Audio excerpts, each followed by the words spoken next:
আপনি দেখছেন news now, আমরা জানি কোনটা খবর।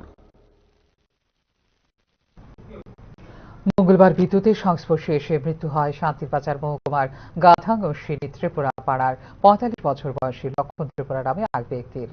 এলাকার একমাত্র যাতায়াত রাস্তা অত্যন্ত সরু, যা যে কোনো যানবাহন চলাচলে অসুবিধাজনক।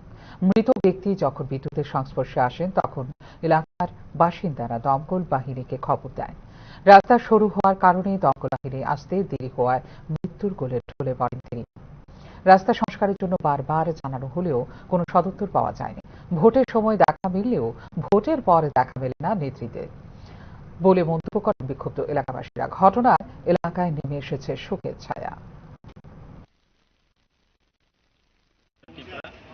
মারা গেছে আমার মামা, বাড়িতে ফ্যান ঠিক করার সময় একটা বুকে তার লাগিয়েছিল আর একটা ধরছে, এই কারণে শর্ট হয়েছে।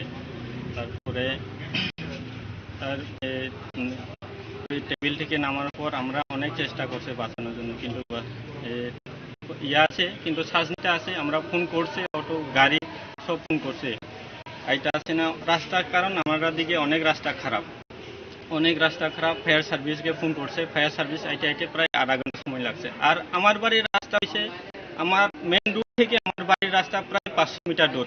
মানুষের বাড়ির রাস্তা তো ভালো আছে, আমার বাড়ির রাস্তা মানুষের জমি দিয়ে যাওয়া লাগে। এই ততটুকু মাটি প্যাক, এই প্যাকের মাঝখানে দিয়ে যাওয়া লাগে। যদি আজকে আমার বাড়ির যদি রাস্তা যদি ভালো থাকতো তাই একে আমরা বাঁচাইতে পারতাম। কারণ আমরা প্রধান মেম্বার সব কিছু এমএলএ আইলে আমরা রিকোয়েস্ট করছি। আমার এখানে 5 পরিবার আছে, 20 ভোটার, কিন্তু আমরা একটা রাস্তা দিতে কেউ দেয় না। আমরা এখানে যদি আজকে রাস্তা যদি থাকতো আমরা আমার মামাকে বাঁচাইতে পারতাম।